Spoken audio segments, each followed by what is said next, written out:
Hello guys, welcome back to my class. ಇವತ್ತಿನ ಕ್ಲಾಸ್ನಲ್ಲಿ ನಾನು ನಿಮಗೆ ಹೇಳ್ಕೊಡ್ತಾ ಇದ್ದೀನಿ ಬೇಸಿಕ್ ಸೆಂಟೆನ್ಸ್ ಸ್ಟ್ರಕ್ಚರ್ ಹೇಗಿರಬೇಕು ನಾವು ಟೆನ್ಸ್ಗಳಲ್ಲಿ ಸೆಂಟೆನ್ಸ್ನ ಕ್ರಿಯೇಟ್ ಮಾಡೋವಾಗ. ಈ ಹಿಂದಿನ ಕ್ಲಾಸ್ನಲ್ಲಿ ನಾನು ಟೆನ್ಸ್ ಬಗ್ಗೆ ಇಂಟ್ರಡಕ್ಷನ್ ಕೊಟ್ಟಿದ್ದೆ. ಟೆನ್ಸ್ ಅಂದರೆ ಏನು, ಎಷ್ಟು ಫಾರ್ಮ್ಸ್ ಇದೆ, ಟೋಟಲ್ ಎಷ್ಟು ಟೆನ್ಸ್ಗಳಿದೆ, ಅದನ್ನು ನಾವು ಹೇಗೆ ಕಲಿಬೇಕು ಡೀಟೇಲಾಗಿ ಹೇಳ್ಕೊಟ್ಟಿದ್ದೀನಿ. ಆ ಕ್ಲಾಸ್ ನೋಡಿ ಆಮೇಲೆ ನೀವು ಈ ಕ್ಲಾಸ್ ನೋಡೋದಕ್ಕೆ ಸ್ಟಾರ್ಟ್ ಮಾಡಿ.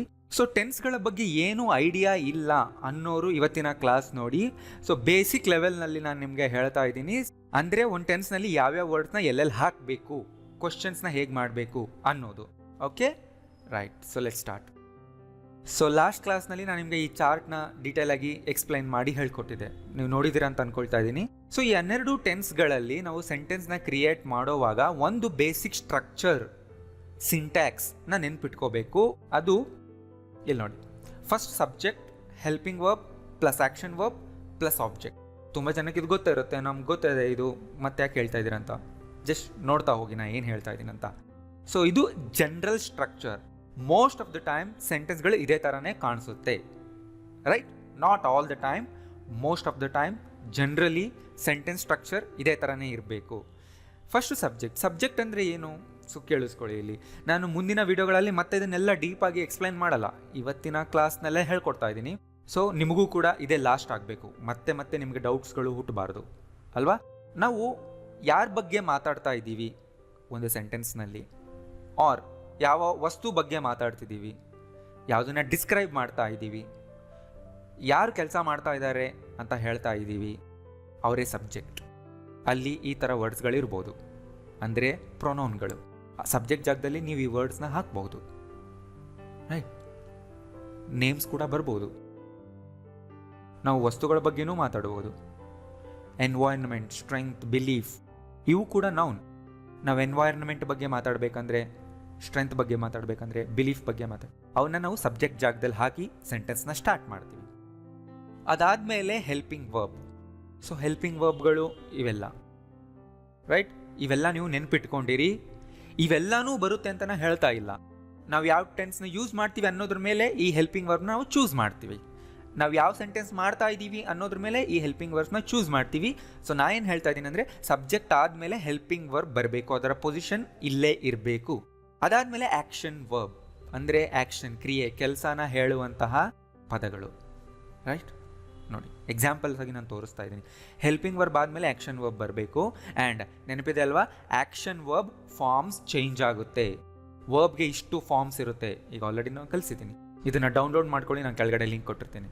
ಆ್ಯಂಡ್ ಲಾಸ್ಟ್ನಲ್ಲಿ ಆಬ್ಜೆಕ್ಟ್. ಏನು ಆಬ್ಜೆಕ್ಟ್ ಅಂದರೆ ಕೇಳಿಸ್ಕೊಳ್ಳಿ, ಆಬ್ಜೆಕ್ಟ್ ಮೇಲೆ ಯಾವಾಗಲೂ ಆ್ಯಕ್ಷನ್ ರಿಸೀವ್ ಆಗುತ್ತೆ.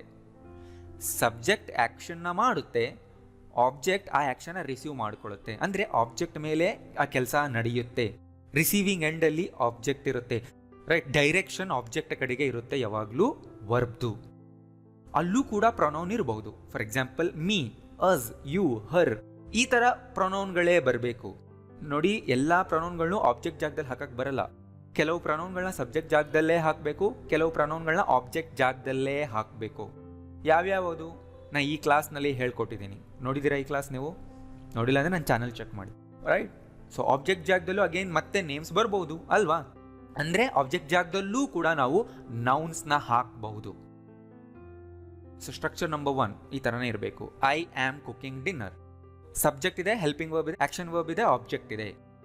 I have written 10 pages. I will meet you tomorrow. My mom was cleaning the kitchen.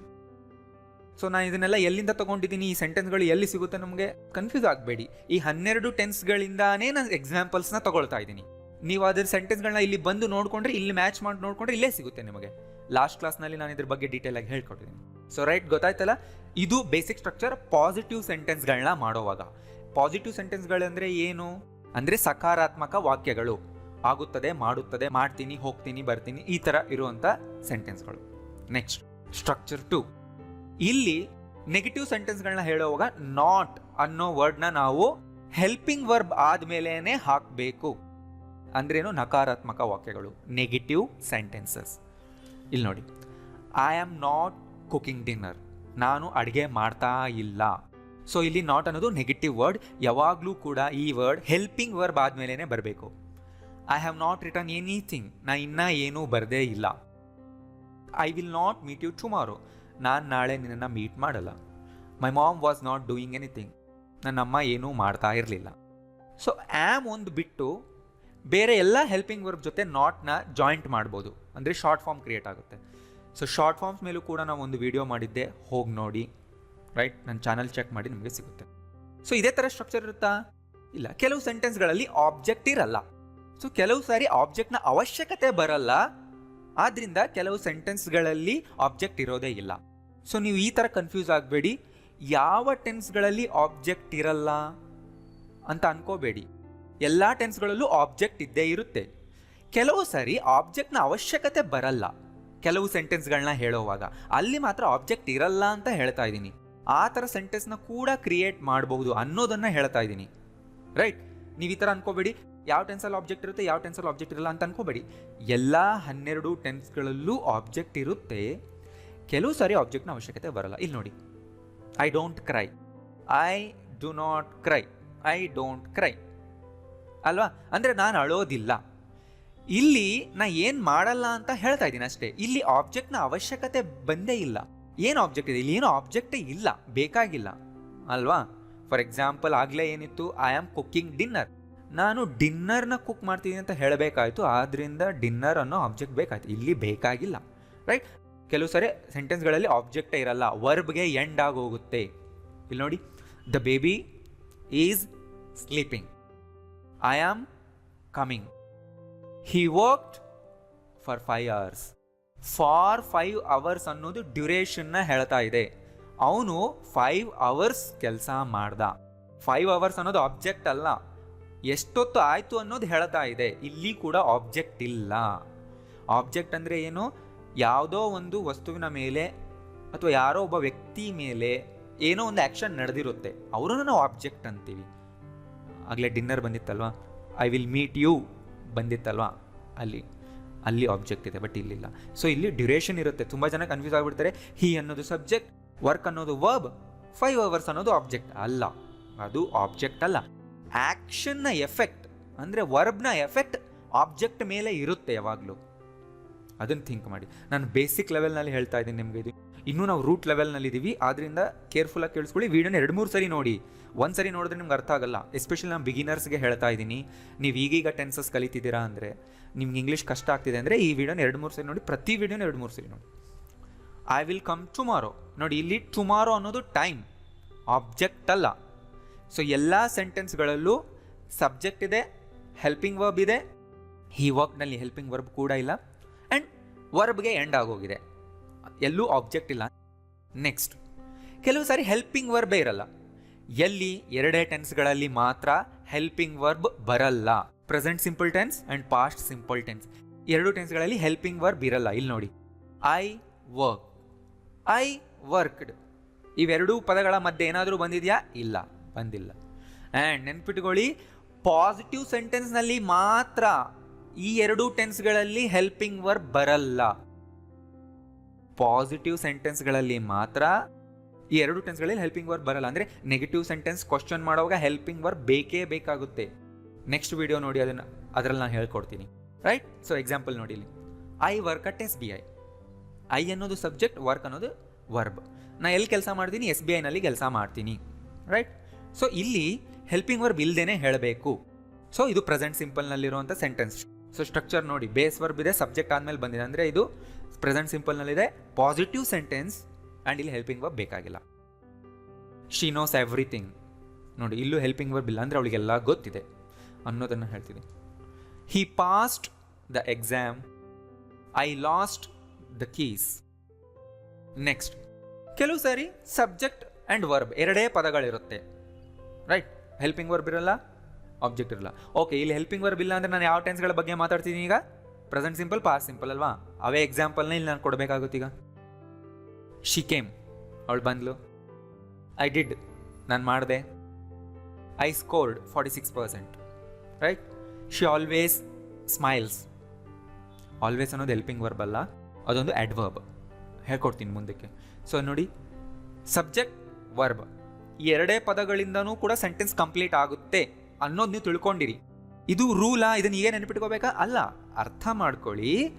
ಕೆಲವು ಸಾರಿ ಆಬ್ಜೆಕ್ಟ್ನ ಅವಶ್ಯಕತೆನೇ ಬರಲ್ಲ ಆ್ಯಂಡ್ ಸಬ್ಜೆಕ್ಟ್ ಮತ್ತು ವರ್ಬಿಂದಾನೇ ನಾವು ಪೂರ್ತಿ ಸೆಂಟೆನ್ಸ್ನ ಫಿನಿಶ್ ಮಾಡಬಹುದು ಆ್ಯಂಡ್ ಫುಲ್ ಮೀನಿಂಗ್ ಅದು ಕೊಡುತ್ತೆ ಅನ್ನೋದನ್ನು ಹೇಳ್ತಾ ಇದ್ದೀನಿ. ಎಸ್ಪೆಷಲಿ ಯಾವ ಟೆನ್ಸ್ಗಳಲ್ಲಿ? ಪ್ರೆಸೆಂಟ್ ಸಿಂಪಲ್ ಆ್ಯಂಡ್ ಪಾಸ್ಟ್ ಸಿಂಪಲ್ನಲ್ಲಿ, ಅದು ಕೂಡ ಪಾಸಿಟಿವ್ ಸೆಂಟೆನ್ಸ್ಗಳಲ್ಲಿ. ರೈಟ್. ನೆಕ್ಸ್ಟ್ ನೋಡಿ, ಐ ಸ್ಲೀಪ್ ಫಾರ್ 7 hours. ನಾ 7 ಗಂಟೆ ಮಲಗ್ತೀನಿ. ಡ್ಯೂರೇಷನ್ ಹೇಳ್ತಾ ಇದ್ದೀನಿ. ಇಲ್ಲೂ ಕೂಡ ಸಬ್ಜೆಕ್ಟ್ ಮತ್ತು ವರ್ಬ್ ಎರಡೇ ಇದೆ. ರೈಟ್. ಸೊ ನೀವು ನೆನ್ಪಿಟ್ಕೋಬೇಕಾಗಿರೋದು ಈ ಥರ ಕೂಡ ಸೆಂಟೆನ್ಸ್ಗಳು ಇರುತ್ತೆ ಅನ್ನೋದು. ಮುಂದೆ ನಾನು ಎಲ್ಲ ಟೆನ್ಸ್ನ ಹೇಳ್ಕೊಡ್ತೀನಿ ನೆಕ್ಸ್ಟ್ ಕ್ಲಾಸ್ಗಳಿಂದ. ಬಟ್ ನಾನು ಇನ್ನೂ ಇಂಟ್ರಡಕ್ಷನ್ ಲೆವೆಲ್ನಲ್ಲೇ ಇದ್ದೀನಿ ಇಲ್ಲಿ, ಯಾಕೆಂದರೆ ನಿಮಗೆ ಡೀಪಾಗಿ ಅರ್ಥ ಆಗಬೇಕಲ್ವಾ, ಮುಂದಕ್ಕೆ ಹೋಗಿ ನೀವು ಕನ್ಫ್ಯೂಸ್ ಆಗಬಾರ್ದು ಅಂತ. ನೆಕ್ಸ್ಟ್, ಸೆಂಟೆನ್ಸ್ನಲ್ಲಿ ನಾವು ಪ್ಲೇಸ್ನ ಮೆನ್ಷನ್ ಮಾಡಬೇಕಾಗುತ್ತೆ, ಟೈಮ್ನ ಕೂಡ ಮೆನ್ಷನ್ ಮಾಡಬೇಕಾಗುತ್ತೆ ಅಲ್ವಾ. ಸ್ಪೆಸಿಫಿಕ್ ಆಗಿ ಎಲ್ಲಿ ನಡೀತು, ಯಾವಾಗ ನಡೀತು ಅಂತ. ಅದು ಯಾವಾಗಲೂ ಕೂಡ ಎಂಡ್ನಲ್ಲಿರಬೇಕು, ಆಬ್ಜೆಕ್ಟ್ ಆದಮೇಲೆ ಹಾಕಬೇಕು. ಆ್ಯಂಡ್ ಅದು ಕೂಡ ಫಸ್ಟ್ ಪ್ಲೇಸ್ ಮೆನ್ಷನ್ ಮಾಡಬೇಕು, ಆಮೇಲೆ ಟೈಮ್ ಮೆನ್ಷನ್ ಮಾಡಬೇಕು. ಸ್ಟ್ರಕ್ಚರ್ ನೆನಪಿಟ್ಕೊಳ್ಳಿ. ಟೈಮ್ ಯಾವಾಗಲೂ ವೆರಿ ಲಾಸ್ಟ್ನಲ್ಲಿರುತ್ತೆ. We lived in Mysore in 2008. Okay, ಇಲ್ಲಿ ಹೆಲ್ಪಿಂಗ್ ವರ್ಬ್ ಬೇಕಾಗಿಲ್ಲಲ್ವಾ. ವಿ ಲಿವ್ಡ್, ನಾವು ವಾಸಿಸಿದ್ದೆವು ಮೈಸೂರಿನಲ್ಲಿ 2008ಅಲ್ಲಿ, ಅಂದರೆ 2008ಅಲ್ಲಿ ನಾವು ಮೈಸೂರಿನಲ್ಲಿ ಇದ್ದೆವು ಅಂತ. Right. Exam starts in room number 5 at 11 AM. ನೋಡಿ, ಫಸ್ಟ್ ಪ್ಲೇಸ್ ಹಾಕಬೇಕು, ಟೈಮ್ ಹಾಕಬೇಕು. ಅಂದರೆ ಯಾವ ಜಾಗದಲ್ಲಿ ನಡೆಯುತ್ತೆ, ಎಷ್ಟು ಹೊತ್ತಿಗೆ ನಡೆಯುತ್ತೆ ಅಂತ ಹೇಳೋದಿದ್ದರೆ ಫಸ್ಟ್ ಪ್ಲೇಸ್ ಹಾಕಿ ಆಮೇಲೆ ಟೈಮ್ ಹಾಕಿ. ಅದು ಕೂಡ ಎರಡೂ ಎಂಡಲ್ಲಿರಬೇಕು ಆ್ಯಂಡ್ ಟೈಮ್ ಯಾವಾಗಲೂ ಲಾಸ್ಟ್ ವರ್ಡೇ ಆಗಿರಬೇಕು. I will meet Kiran in the hall. ಆ ಪ್ಲೇಸಲ್ಲಿ ಮೀಟ್ ಮಾಡ್ತೀನಿ ಅಟ್ ಲಂಚ್ ಟೈಮಲ್ಲಿ ಅಂತ. ಅಟ್ ಲಂಚ್ ಅಂತ ಹೇಳ್ತಾ ಇದ್ದೀವಿ ಅಂದರೆ ಲಂಚ್ ಅನ್ನೋದು ಒಂದು time, lunch time. I saw Kiran at the gate this afternoon. Right, ಗೊತ್ತಾಯ್ತಲ್ಲ. ನೆಕ್ಸ್ಟ್, ಎಸ್ ಆರ್ ನೋ ಕ್ವಶನ್ನ ಹೇಗೆ ಮಾಡಬೇಕು ಟೆನ್ಸ್ನಲ್ಲಿ. ಎಸ್ ಆರ್ ನೋ ಕ್ವಶನ್ ಅಂದರೆ ಏನು ಫಸ್ಟ್ ಅದು ತಿಳ್ಕೊಳ್ಳಿ. ನೋಡಿ, ಎಸ್ ಆರ್ ನೋ ಕ್ವಶನ್ ಯಾವಾಗಲೂ ಹೆಲ್ಪಿಂಗ್ ವರ್ಬಿಂದಾನೇ ಸ್ಟಾರ್ಟ್ ಆಗುತ್ತೆ. ಇದನ್ನು ತಲೆ ಒಳಗಡೆ ಹಾಕ್ಕೊಳ್ಳಿ, ಎಲ್ಲಾದರೂ ಒಂದು ಕಡೆ ಬರೆದಿಟ್ಕೊಳ್ಳಿ. ಯಾವ ಕ್ವಶನ್ಗೆ ಆನ್ಸರ್ ಎಸ್ ಆರ್ ನೋ ಇಂದ ಕೊಡ್ತೀವಿ, ಆ ಕ್ವಶನ್ಗೆ ಎಸ್ ಆರ್ ನೋ ಕ್ವಶನ್ ಅಂತೀವಿ ಅಷ್ಟೇ. ಸೊ ಸ್ಟ್ರಕ್ಚರ್ ಯಾವ ಥರ ಇರಬೇಕಂತ ಹೇಳಿದ್ರೆ ಹೆಲ್ಪಿಂಗ್ ವರ್ಬಿಂದ ಸ್ಟಾರ್ಟ್ ಆಗುತ್ತೆ ಅಂತ. ಸೊ ನಾವೇನು ಮಾಡಬೇಕು, ಜನರಲ್ ಸ್ಟ್ರಕ್ಚರ್ನಲ್ಲಿ ಹೆಲ್ಪಿಂಗ್ ವರ್ಬ್ ಜಾಗದಲ್ಲಿ ಸಬ್ಜೆಕ್ಟ್ ಹಾಕಬೇಕು, ಸಬ್ಜೆಕ್ಟ್ನ ಹೆಲ್ಪಿಂಗ್ ವರ್ಬ್ ಅಂದರೆ ಇಂಟರ್ಚೇಂಜ್ ಮಾಡಿ ಅಷ್ಟೇ. ಅಂದರೆ ಎಸ್ ಆರ್ ನೋ ಕ್ವಶನ್ ಯಾವಾಗಲೂ ಹೆಲ್ಪಿಂಗ್ ವರ್ಬಿಂದಾನೇ ಸ್ಟಾರ್ಟ್ ಆಗಬೇಕು. ಸೊ ಇಲ್ಲೊಂದು ಸೆಂಟೆನ್ಸ್ ಕೊಡ್ತೀನಿ ನೋಡಿ, ಇದನ್ನು ಚೇಂಜ್ ಮಾಡಿ. They are coming here. ಅವ್ರು ಇಲ್ಲಿಗೆ ಬರ್ತಾ ಇದ್ದಾರೆ. ಈಗ ನಾವು ಕೇಳಬೇಕು, ಅವ್ರು ಬರ್ತಾ ಇದ್ದಾರಾ? Yes or no. Are they coming here? ನೋಡಿ, ಇದು yes or no question. Are they coming here, ಅವ್ರು ಬರ್ತಾ ಇದ್ದಾರಾ? Next, he works at SBI. So present ಸಿಂಪಲ್ನಲ್ಲಿದೆ. ಸೊ ಇಲ್ಲಿ ಏನು ಹೇಳ್ತಾ ಇದೀವಿ, ಅವ್ನು SBIನಲ್ಲಿ ಕೆಲಸ ಮಾಡ್ತಾನೆ ಅಂತ. ಈಗ ಕೇಳಿ, ಅವ್ನು SBIನಲ್ಲಿ ಕೆಲಸ ಮಾಡ್ತಾನಾ ಅಂತ. ಸೊ ಹೆಲ್ಪಿಂಗ್ ವರ್ಬೇ ಇಲ್ವಲ್ಲ, ಎಲ್ಲಿ ಕಳಿಸೋದು? ಸೊ ನಾ ಹೇಳಿದ್ದೆ ಆಗಲೇ, ನೆನಪಿದೆಯಾ? ಪಾಸಿಟಿವ್ ಸೆಂಟೆನ್ಸ್ನಲ್ಲಿ ಮಾತ್ರ ಹೆಲ್ಪಿಂಗ್ ವರ್ಬ್ ಬರಲ್ಲ, ನೆಗೆಟಿವ್ ಮಾಡಬೇಕಾದ್ರೆ, ಕ್ವಶನ್ ಮಾಡಬೇಕಾದ್ರೆ ಹೆಲ್ಪಿಂಗ್ ವರ್ಬ್ ಬರುತ್ತೆ ಅಂತ. ಸೊ ಯಾವಾಗಲೂ ಹೀಗೆ ಡಸ್ ಅನ್ನೋದು ಹೆಲ್ಪಿಂಗ್ ವರ್ಬ್ ಇರುತ್ತೆ ಪ್ರೆಸೆಂಟ್ ಸಿಂಪಲ್ನಲ್ಲಿ. ಯಾವಾಗಲೂ ಹಿ ಶೀಟ್ಗೆ ಡಸ್ ಅನ್ನೋ ಹೆಲ್ಪಿಂಗ್ ವರ್ಬ್ ಯೂಸ್ ಮಾಡಬೇಕು. ಸೊ ಡಸ್ಸಿಂದ ಸ್ಟಾರ್ಟ್ ಮಾಡಿ. Does he work at SBI? Right. ಇದಕ್ಕೆ ಆನ್ಸರ್ ಏನಂತ ಕೊಡಬೇಕು? Are they coming here? Yes they are ಅಂತ ಕೊಡಬೇಕು. ಆರ್ ಜಸ್ಟ್ ಎಸ್ ಅಂತ ಹೇಳಿದ್ರು ಓಕೆ. ಕಂಪ್ಲೀಟ್ ಆನ್ಸರ್ನ ಕೊಡಬೇಕಂದ್ರೆ ಎಸ್ ದೇ ಆರ್ ಅನ್ಬೇಕು, ಫುಲ್ ಹೇಳಬಾರ್ದು. ಇದೇ complete. Yes they are coming ಅಂತ ಹೇಳಬೇಕಾಗಿಲ್ಲ. ತುಂಬ ಸೆಂಟೆನ್ಸ್ ಇನ್ನೂ ದೊಡ್ಡದಿದ್ರೆ ನೀವು ಅಷ್ಟು ದೊಡ್ಡದು ಹೇಳ್ತೀರಾ, ಹೇಳೋಕ್ಕಾಗಲ್ವಲ್ಲ, ಅದಕ್ಕೆ ಇಷ್ಟೇ ಹೇಳಿ. ಎಸ್ ದೇ ಆರ್, ಹೌದು ಬರ್ತಿದ್ದಾರೆ. ನೋ ದೇ ಅರೆಂಟ್, ಇಲ್ಲ ಬರ್ತಾ ಇಲ್ಲ. ಅಂದರೆ ಯಾವ ಪಾರ್ಟ್ನ ತಗೋಬೇಕು? ಈ ವರ್ಡ್ಸ್ಗಳನ್ನ ಮಾತ್ರನೇ ತಗೋಬೇಕು. Right. Yes they are, no they aren't, ಸಬ್ಜೆಕ್ಟಿಂದ ಸ್ಟಾರ್ಟ್ ಮಾಡಿ. Does he work at SBI ಅಂತ ಕೇಳಿದ್ರೆ ಎಸ್ ಹಿ ಡಸ್, ಮಾಡ್ತಾ ಇದ್ರೆ. ನೋ ಹಿ ಡಸಂಟ್, ಮಾಡಲ್ಲ ಅಂದರೆ. ನೋಡಿ, ಹಿ ಫಸ್ಟ್ ಬರಬೇಕು, ಹಿ ಡಸ್, ಹಿ ಡಸಂಟ್, ಇಷ್ಟೇ ಹೇಳಿದ್ರೇ ಕಂಪ್ಲೀಟ್ ಆನ್ಸರ್ ಇದು. ಯಾವುದಕ್ಕೆ? ಎಸ್ ಆರ್ ನೋ ಕ್ವಶನ್ಗೆ. So yes or no question ಅಂದ್ರೇನು? ಯಾವ ಕ್ವಶನ್ಗೆ ಆನ್ಸರ್ ಎಸ್ ಅಥವಾ ನೋನಲ್ಲಿ ಕೊಡ್ತೀವಿ ಅದು. ಆ್ಯಂಡ್ ಇನ್ನೊಂದು ರೂಲ್ ಏನು? ಯಾವಾಗಲೂ ಹೆಲ್ಪಿಂಗ್ ವರ್ಬಿಂದ ಸ್ಟಾರ್ಟ್ ಆಗುತ್ತೆ, ಅದಾದ ತಕ್ಷಣ ಸಬ್ಜೆಕ್ಟ್ ಬರುತ್ತೆ, ಆಮೇಲೆ ವರ್ಬ್ ಬರುತ್ತೆ. ರೈಟ್. ಸ್ಟ್ರಕ್ಚರ್ ಹೇಳ್ಕೊಡ್ತಾ ಇದ್ದೀನಿ ನಾನು ನಿಮ್ಗೆ ಇಲ್ಲಿ. ಇನ್ನು ನೆಕ್ಸ್ಟ್ ಕ್ಲಾಸ್ನಲ್ಲಿ ಟೆನ್ಸ್ಗಳನ್ನ ನಾನು ಡೀಟೇಲಾಗಿ ಹೇಳ್ಕೊಡ್ತೀನಿ. Next WH question. ಅಂದರೆ ಇದು ಕೂಡ ಕ್ವಶನ್ WH ವರ್ಡ್ಸ್ಗಳಿಂದ ಸ್ಟಾರ್ಟ್ ಆಗಿರುತ್ತೆ. What, where, when, why, how ಈ ಥರ ಪದಗಳು WH ಪದಗಳಿಂದ ಸ್ಟಾರ್ಟ್ ಆದರೆ ಅವುಗಳನ್ನ WH ಕ್ವಶನ್ ಅಂತೀವಿ. ಸೊ ಇಲ್ಲಿ ಏನು ಮಾಡಬೇಕು, ಎಸ್ ಆರ್ ನೋ ಕ್ವಶನ್ ಹಿಂದೆ WH ಸೇರಿಸಬೇಕು.